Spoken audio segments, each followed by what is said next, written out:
How can I just advise for the stamp of inefficiency? You can deny all the things I've seen, all the things I've discovered. It's not so much longer.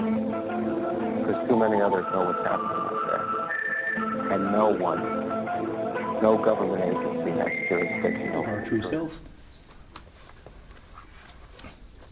I can add no more to that.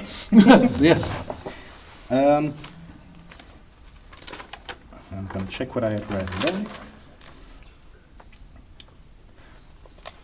I'd like to talk about the changes in the world that you're perceiving.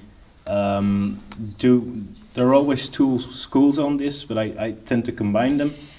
And you did it in the presentation too. There's and it's also the concept of duality. You can't have good without evil, or either. Well, if so, we haven't yet learned how to. It's true, and that's a process that we have to go through, and a lot of people have to hit the wall before they notice something, before they notice something is wrong. And I tend to believe that the changes that are coming in the world, it's going to be a difficult period, but we're gonna ascend to a higher state of being. I tend to hope so, and I think that it's important, as you addressed in the talk that you gave. It's important to keep looking for the positive. You have to recognize the negative, you have to act against it, you have to understand it, but you have to keep a positive attitude, because I think it's David Icke that I'm going to quote here, that the intention and your thoughts are everything. If 100 people think that the world's going to go to hell, and there are but 200 people, it's probably going to go to hell, because already half of the people think it, and they're going to impose their will on the rest of the world. And doom and gloom thinking is what's keeping us from advancing in this. I think there's a lot in the truth movement, a lot of negative thinking that isn't, and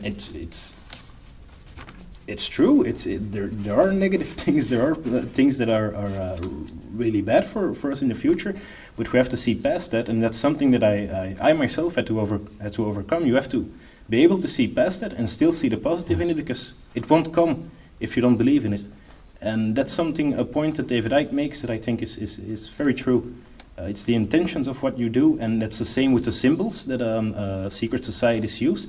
They've used them for ages, and they've charged them, I think, with a power that's vested in them now, because of the use through the ages, and because of actually feeding the symbol, because it's always used for the same, like the pyramid. It's always a symbol of power, and it's branded into our collective unconscious. Even people that won't really know about the New World Order or anything, a pyramid is still a symbol of power structure, whether it's on a dollar bill or it's the pyramids in Giza, or yeah, because I was actually asking you about the changes in the world, but I thought we live in times where obviously the way that things used to run, we can't carry on like that. And I think people realise that the world that's been presented to them is false. Yes. And the things they're not supposed to be interested in, the things they're not supposed to believe in. The magician's trick that makes you look over there while they're doing this over here. People are becoming more awake to that. And yes, there's always a percentage of the population you're not going to be able to wake up. It's true. But there's enough waking up to the fact that this is going on, that they're starting to act, they're stepping into their power. People are saying, I don't want this. Truth movements, for instance, are building up because they can see things like 9/11.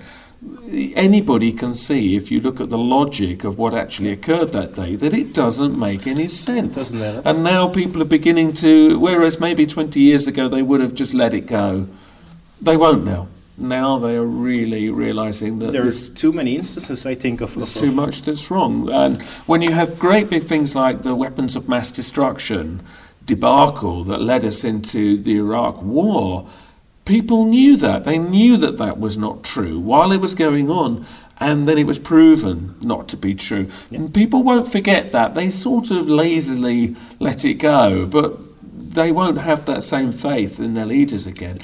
And the worrying thing about that is that next time that we need to be led into a war, it means that the people trying to lead us into that war are going to have to think of something even bigger to get us on side and almost certainly make us fear.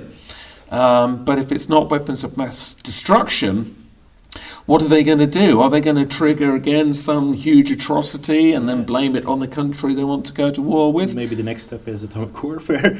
Well, let's hope not. Yeah, but yeah, obviously this is the big fear. Yeah, this is the big fear. Fear is also the biggest weapon.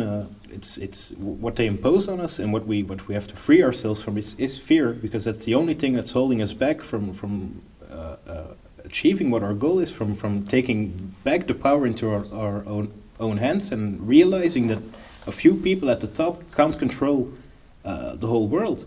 We have to have representatives that can do that, but we don't have to have people that manage us. We have to have people that can help us and can help the world advance, and not only in a technological way, because technologically we're really advanced, but spiritually we're going down by the ages. I tend to think that 100 years ago people were in general more smarter and educated on spiritual subjects. Yeah, I think it depends on what level. I think each age brings its enlightenment, and it also has the shadow side of that. And at the moment, I mean, I think there are lots of people who have full awareness of what's going on and full awareness of spiritual dimensions too.